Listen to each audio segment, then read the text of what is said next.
Hello, everyone. Happy Wednesday. Happy Moon Knight Day. I'm Eric. We got Kim here. We got Lon joining us this week to talk a little Moon Knight. We were just talking about Jackass before we started. Sure, and always the giant hand that slaps Machine Gun Kelly. And I was just saying as we started, I'm like, whoa, they could work that into Miss Marvel pretty easy, right? Like she just they've changed her powers. It's not just growing her body. That's like she now has like that Green Lantern. She can make stuff with her mind.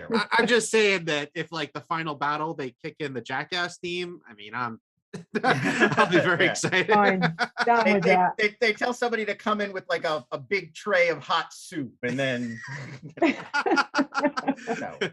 Hi, Miss Marvel, and welcome to Miss Marvel. All right, but we're going to talk about Moon Knight right now. The fourth episode of Moon Knight, which was called The Tomb. Full spoilers. If you haven't seen The Tomb, get Tomb in, come back here and watch it, or just listen to us. Yeah, everyone's 2 minutes. Yeah.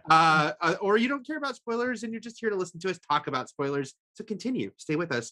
3, 2, 1, full spoiler zone. All right. Episode 4 of The Tomb. This was written by a first-time Marvel writer with Alex Menahin. She was joined by Peter Cameron and Sabir Pirzada, who wrote last week's episode. The directors were Justin Benson and Aaron Moorhead, returning from the second episode. I feel like, guys, we have to begin at the ending here. It's just there's too much to talk about with these last 10 minutes. We'll get to everything else. Sure. But first of all, I guess we actually going back even more. Lon, you're joining us for the first time this week to talk about Moon Knight. But I've seen you on the Twitter. Kim and I, we've been enjoying the Moon Knight. We have. You not so much. So yeah, I mean, here's the thing. I feel like the decision to make it a show from Steven's perspective and to have it gradually unfold over the course of the first, I would say, 3 episodes, what the scenario really is, like what the backstory is, who these characters are. I feel like it was so gradual and it was kind of shticky, and it just took up so much of the space in the show that, I don't know, part of me feels like, well, now there's only 2 episodes of Moon Knight left, and it feels like we barely started to scratch the surface because we got so caught up in like the bit. And I feel like, I don't know if the payoff of the bit, like even in this episode, and I do feel like episode 4 was my favorite one so far because it felt the most like engaged in the world, and like we're going to explore a temple and we're on the adventure and we know what the stakes are. But even in this episode, there's a lot of like, oh, Steven and Mark are now fighting over Layla, and like, you kissed her and I wanted to kiss her and all that stuff. And even that, it's just like the payoff it's very sticky and it feels like a French farce almost. And that just, I don't know, it feels out of step with the stuff that's cool about this world and series to me. I've been in for the shtick. I've been a pro shtick here, but Kim, what did you think? Because I will say, this was probably my favorite episode too, but I was coming in way more positive. It makes a big swing here. So Kim, what did you think of the big swing it took? Yeah, I mean, I think we're aligned on how we feel about this series so far. I loved the big swing. Like, it just comes in and it upends everything. There is no way of knowing kind of what way it's going to go now, and there's only 2 episodes left, right? So there's so much to say. Where do I start with this ending? Let's start with Talweret, I suppose, the hippo deity. You can't ignore the talking hippo. She's the Egyptian birth and fertility goddess, by the way. So yes. I think a key clue as to what's going on with Mark and Steven and why they're in her, whatever this is, her realm or wherever. She was subtly set up in the first episode when Steven picks up a little plushie of her at the museum store. But yeah, Kim, what'd you think of getting her in the maybe flesh and blood? We don't know at the end here. Yeah, I mean, what is this world? Is it some kind of between place? Is it death? Is it reality? Is it, Amit playing tricks on Stephen, Mark, with Harrow aligned? I don't know. We'll find out, presumably. It was, apparently she is going to play the hippo deity a big role in the following episodes. So it's going to be interesting to see how she plays into it. Now, the birth thing is interesting because it was foreshadowed early on. There was a goat. I don't remember seeing that goat watching them, which is also a symbol of fertility in many cultures. And at the moment, it's the point where they go into the catacombs, if you like, for want of a better word. And just before his Mark's rebirth in the water, when he goes towards the light, and water is classically a symbol of rebirth. So another interesting thing, and I'm going off on another tangent, but Layla, who, I've been talking a little bit, I don't know that this is the direction it's going to go in. I don't think it is now, but there was some talk about her being this mutant Layla Miller, or based on her. And that character also has the power of regeneration. So interesting. It's funny, by the way, on the mutant front, I don't know why it took me to the 4th episode. I think it was just because they were in these tombs and what they were dealing with for me to really, really think, Oscar Isaac played Apocalypse. Just like when he was like unearthing all this stuff. I thought he's a human flesh tone in this show and not an imperial blue. So I can see how you would make that mistake. Now, Lon, let me ask you, because we were talking a little bit before we started about how this show does or does not reflect the comics. It is taken straight from the comics, the idea of like, was everything a dream? You're in a mental hospital. Well, obviously a familiar trope from Buffy and other shows have done it. Legion Moon Knight is what it was making me think of. Yeah, it made me think of Legion too, but Moon Knight specifically did a comic book story where this happened. Right. That this is inspired by. In that story, it was Khonshu behind it all, but that doesn't seem likely given what's going on with Khonshu right now. No, well, our understanding would be that he's currently incapable of using his power because he's encased in stone and in that display case from the beginning of the episode. Right. So what do you think of, we got, I will say, what I did like here a lot is that I think the more predictable thing, if you're going to do a twist like this, is it was the very end of the episode cliffhanger. I was actually surprised, and pleasantly so, that we spent about 10 12 minutes. I agree, because it would have been a really easy, like, oh, he's not dead, but he's somewhere else. And like, I like that they let us dig into this world. And, I think it's pretty obvious if it's episode 4 of a 6-episode series that this is not the explanation. Like, It's not just about a crazy person named Mark Spector who thinks he's having an adventure as the Moon Knight. There will be one more level. But I thought I liked how they spent a little while to sort of ingrain us into the reality of this world. Like, maybe, well, he could have just seen this drawing and he could have just heard this on the TV, and he created this fantasy. And it felt like there was some nice payoff, and they came up with clever ways to like integrate that world and the experiences Mark's been having. I thought that whole sequence played out well. And I do think, the end gives us, it's a cliffhanger, but it gives us enough to chew on. Like, okay, this other guy, we have the precedent of, if you die in an Egyptian tomb, sometimes now the gods will have the option of rescuing you, saving you, resurrecting you, and turning you into their avatar, or making some other kind of deal with you. And I feel like we are about to see that happen with this Newt Tawaret and Mark and or Steven, or Jake Lockley, who was certainly teased last week and who we never got any, we did. I thought this week for sure they would at least be like, hey, who was that other guy? We should probably try to meet him. Yeah, they don't bring that up, but then they show that other sarcophagus shaking. They walk by and they look in, which is being like, that's another personality. Seems to that's true. I'm inferring, because the big, well-known Mark Spector personality that we have not met yet in the show is Jake Lockley. I'm assuming that's who this is going to be, but I could be right. They could make something else up. Who knows? I have a feeling it is too, but like, I guess because like you said, it's like, look, this is always a fun idea. The like doing the trippy, is it all a dream? Ash vs. Evil Dead, I remember did it. As I mentioned, Buffy. Of course, no one wants the show to then say yes, it was, and none of this. And of course, it's just a grim, psychics. The show set in a psychiatric ward now. But like you said, by doing it not as the very last beat, having Mark and Steven even quickly be like, you remember Harrow shooting us, right? To each other. It kind of gets that out of the way. It's like, okay, something's happened to them. And like you said, Kim, is it, a place between life and death? Is it Amit doing it to them? we don't know the why, but Mm. but quickly it has become like a puzzle for them to solve rather than sorry, Yeah. this was all the entire MCU was Right. inside It's like St. Elsewhere. It was all a dream this kid was having. right.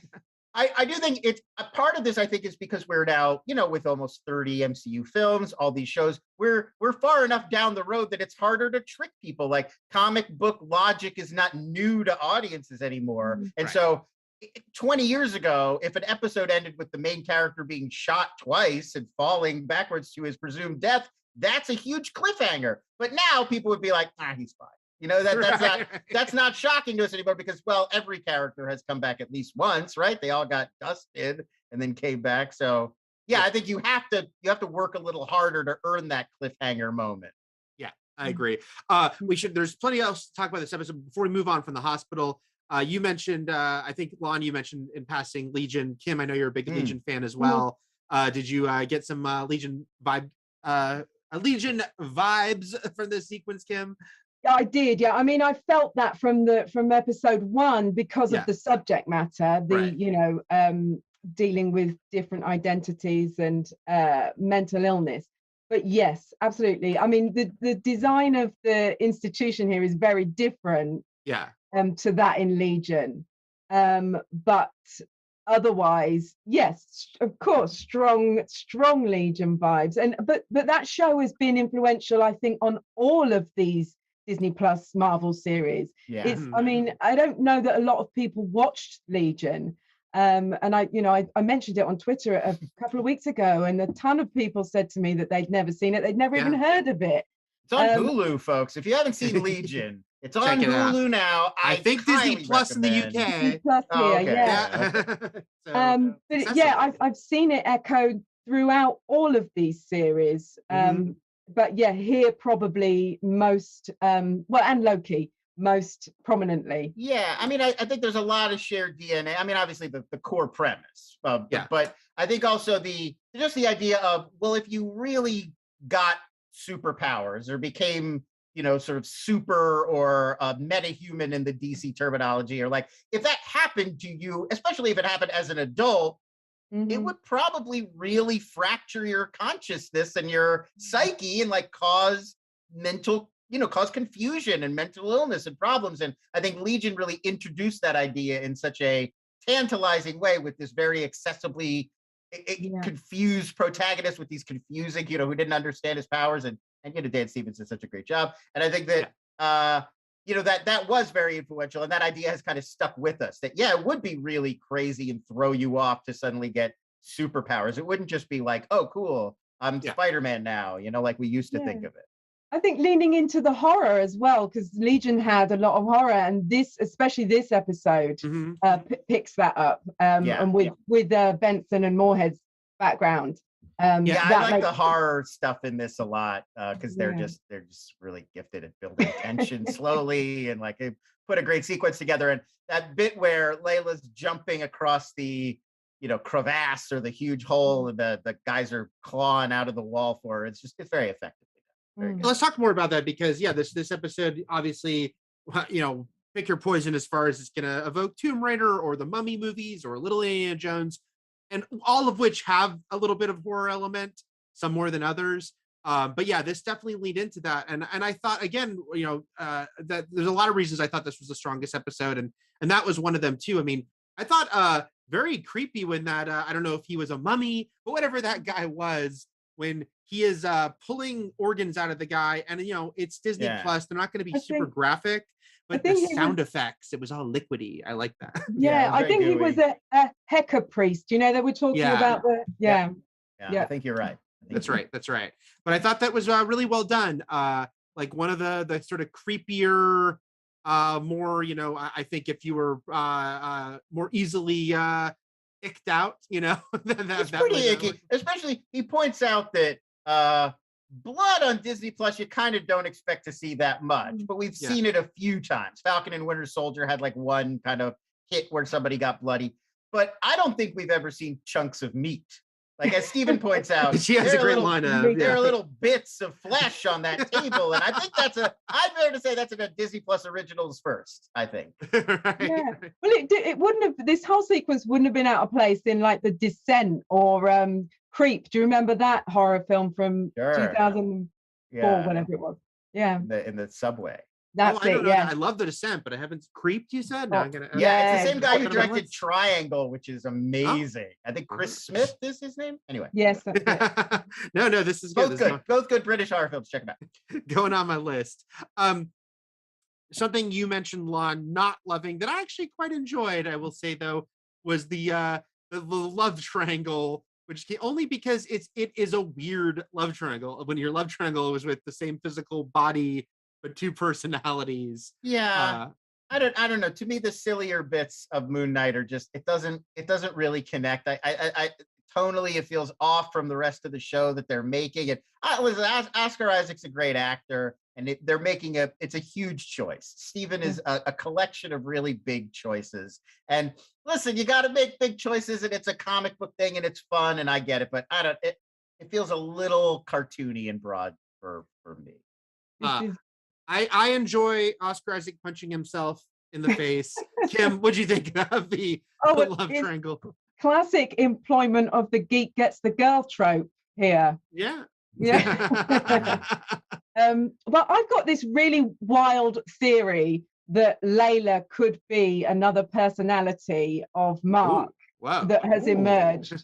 Wow. Because they look alike, and she kind of throughout this series has turned up in the right place at the right time. Now I know it doesn't all track because they're kind of not in the same body and aren't exactly the same looks wise, but now we've got to episode 4 and Stephen and Mark appear to be separated. It's feasible that Layla's separated at another point, or it's being shot differently, I don't know, but also she seems to be quite ruthless, perhaps more violent, more prone to killing than either of these two, much like Jake Lockley might be. So there's my wild theory. So this love triangle. Here's my question. So Mark the mercenary was on assignment robbing a site being excavated by his own dad, or he's created an alternate personality and it was her dad and it's an extension of his guilt. Something like that. Okay. I think the second one makes more sense. What about he's invented a daughter that he thinks that guy had. Okay. I mean, Stephen, we still haven't got to the bottom of Stephen's the mystery of Stephen's mom. Yeah, that's right. That's a weird one. Right. I hope they don't forget that. I did think it was interesting that Layla in the mental hospital had that thing where she took his winning bingo card and quickly said, "We won, I won," but then said to him, "I'll share it with you this time," implying that in this weird, whatever this mental projection is, he has this Layla is prone to like taking the spotlight from him. Well, and even just that she's there. Like, why would she be in this afterlife with him if they were different people and she's not dead? Right. Well, what's interesting also, though, bringing it back to the comics, so we got details, we got the details of what was hinted at last week as far as what exactly happened to her dad, as we were talking about. Mm-hmm. And it's a version of stuff from the comic books where Layla doesn't exist. There's the character Marlene, who's typically been Moon Knight's main love interest. And it's pretty much they're swapping her out, and it was her dad who died in the comics. The big difference in the comics was Marlene was there when it happened. There was no confusion over Mark's involvement because she knew Mark was there, did try to save her dad, didn't succeed.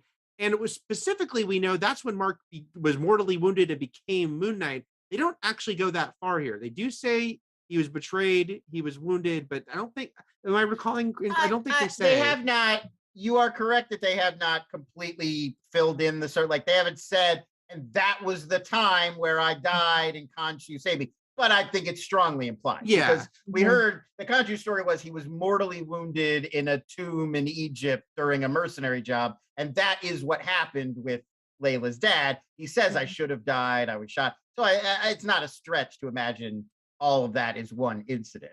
Right. Which is interesting because it means he's had Khonshu he's been Khonshu's avatar the entire time he knew Layla. Mark never knew her before he was Moon Knight. Yeah, I think so too. Now, of course, he never mentions specifics on the guy who betrayed him in the comics. It's one of his arch nemesis, Bushman, who I feel like there's, with only 2 episodes left and Harrow certainly taking the spot as main villain, I don't know if there's room for Bushman to come in here too. I almost feel like maybe we see him in a flashback, and maybe that's just something they save for later. I thought this was going to be an Into Darkness, like he was going to have his like episode 3, episode 4 reveal, like the man you knew as Arthur Harrow is really. I don't think we're going to do that. I think it's just they gave him a new villain for the show. Yeah, I think that's probably for the best. Well, I like one thing they've added that I like is that his nemesis is Khonshu's former avatar. It's which they had to do in some way because he's there to explain to Steven what's going on. But it also, like, it gives them a nice sort of like mirror thing to play out, like that they're kind of 2 different approaches to the same idea. It's a classic comic book thing. I thought this episode did a good job of answering some of the questions we had from previous, like, I think I'd even mentioned talking about the fact that Mark would be so willing to give up his existence and thus also Layla. But here they kind of get more specific about it's his fear is to protect her. He's because they brought up in the first episode that Khonshu is eyeing her as another avatar. Yeah. Do we think, does it seem like this show is aiming towards her becoming Moon Knight by the end, or just is that like a possibility they might dangle? What do you think, Kim? Will we see her costume up, or is that like one day, maybe? Yeah, no, I feel like there's something else in store for her. I know I've talked about Layla Miller before, but I don't think that's the case. I know about, the this alternative character, the Scarlet Scarab, which is someone she might become. I don't think we'll see her as Moon Knight. Do you? I can see it one day, but again, there's that problem of 2 episodes left, right? Like, I think they've got a bigger problem too, which is I think that in some way the finale of this limited series is going to have to tie in, like, well, ancient Egyptian gods aren't just walking around the MCU creating chaos, like we're going to have to put some kind of pin in this world because these are very powerful figures and we don't need them popping up to like disturb why aren't they helping Doctor Strange seal the multiverse? Like we're going to have some kind of cork at the end of this that explains. So I feel like that's what's going to keep, like, there's not going to be a Moon Knight for at least a while. Like there's going to be some sort of, because we know that this isn't like they don't have a season 2 waiting in the wings. Like Oscar Isaac's been like, I signed up for this one thing and we'll see how people like it and if there's more ideas to come. So I feel like it's going to have some kind of like semi-conclusive ending. Yeah, I think the same thing. Yeah, like what you're referring to, Lon, just if people didn't hear, like contractually, Oscar Isaac is only contracted for these 6 episodes, which is notable because Marvel's famous for like here's your giant, contract. He specifically said, like, I didn't sign on for the like you'll get a show and then pop up in 2 movies deal. Like he just took the Moon Knight deal. Which basically makes me think like Oscar Isaac will make a lot of money to appear once in a while. It probably won't be the only time we see him as this character, but it does make me think too, which is a good thing, that like we'll get more of a sense of closure than say Loki, with like, what's going to happen next? It'll be like, okay, this isn't going to have an ending that ties into the next movie. This is going to have an ending where it's like, okay, maybe we'll rejoin Moon Knight and see what he's up to in a year. Right. It is funny because this has been so standalone, which we've mentioned a lot, like how this has been easily the most standalone thing Marvel Studios has made in many years. I don't think, have we referenced anything outside? Last week, Lon, Madripoor got mentioned. Oh, right, Madripoor. You're right. Madripoor got a shout out. You're right. Doesn't exist in our world thing that I've noticed. There might have been a couple other things. Yeah, I can't. I've been really tuning in for one too. Like nobody's been like the Snap or Thanos or none of that's come up at all. It would be really funny if in the final episode, like suddenly out of nowhere, like Valkyrie shows up and is like, "We need your help." Well, there has to be something, right? Because I mean, like the idea that ancient Egyptian gods all have avatars who are like superheroes and they're just in the world, like I don't think they want these characters showing up in other Marvel stuff, other than Moon Knight. I don't know, unless maybe Layla. Now, yeah, that's what I was gonna say. I was like, unless she does become Moon Knight at the end. Yeah, but I mean, I feel like I don't have a problem with that. I like Moon Knight. I would be fine seeing Lady Moon Knight show up and stuff. But I feel like if you just introduced Mark Spector and then took him away immediately, and then there was already the replacement Moon Knight, I don't know how that would go down. Yeah, it's because while we're getting to the point, obviously, where like the characters like Hawkeye and Thor, right? But they had a long run before they passed the torch. You can't pass the torch in your debut limited series. A torch we haven't even seen to carry. I mean, Iron Fist passed the torch, but even Iron Fist took 2 seasons to pass the torch. That's right. I don't know. Christopher Eccleston only had one as Doctor Who. That's right. True. But he was miserable. What if Oscar Isaac said, like, I want to be the Christopher Eccleston of the MCU? Nobody wants. Christopher Eccleston is the Christopher Eccleston of the MCU. He is, yeah. He's a frost giant. No, he's a dark elf. He's an How elf, dare you? Dark elf. Malekith the dark elf. That's right. Malekith. Let's do a couple of questions here from the chat. Rainer City Update Channel. Question for Kim. Is this because she's from the UK that this is only for her? Yes. I don't even need to know the question to know yes. Do you think someone at Marvel really likes life on Mars? Also got similar vibes with WandaVision. I think this ties. We talked about Legion, but do you think there's? I see that a little bit. What do you think? I Americans have seen life on Mars too. Well, there was a U.S. remake, right? Well, actually, I've never seen Life on Mars. You fool! Don't stereotype people. But I do agree with WandaVision with that parallel. Yes. Yeah. And just looping back to the Legion thing, highly recommend Legion. Second season gets a little lost in the weeds, but it's only 3 seasons and it's great. And you mentioned, Kim, earlier, the production, like the hospital, it's not the same look at all of Legion. It's just heavily production design, so it's going to evoke it. I really liked Harrow's office and how it was like, it looked like excavated, and the columns. I thought that was a really cool way to tie that all in here. It was, and we were that office as well. We were talking about lines last week, and that's a kind of a grid of lines going off at different angles as well, off screen vertically and horizontally. He figures out the shape of the building that they're standing in very quickly. He's in like his second room, and he's like, "Oh, we're in Illinois. It's the Eye of Horus. Look at this." And it's like, "How? Come on." You've been 4 feet into that place. How would you know that? Look, Kim, you got to hear Lon's take on the Oscar Isaac accent. Oh, blimey, it's in the Eye of Horus, isn't it? It's excellent. Let's see. A Bruins fan, 1144, asked something that I think we got a little answer to earlier on, but I'm kind of forgetting a little. Why was Stone Amit hidden while the other Stone Gods were just sitting on a shelf? I'm trying to remember what they told us about Amit's history. She was already kind of deemed bad news, right? So I think that's kind of your why was she hidden away thing. Yeah. Yes, I don't think we've gotten the whole backstory, but she's genocidal. Like she wants to start murdering people for crimes they haven't committed yet. So I think the other gods got together and were like, bad news. We got to do something about this. And I guess Alexander the Great was the voice of Amit. Was he costumed? Was he a Amit Knight? I don't know. That's going to be the prequel. There's your movie right there. John Bainbridge says, Gore the God Butcher must be the real reason the gods are in hiding. That's your movie tie-in to Thor 4. Right, shout. Yeah.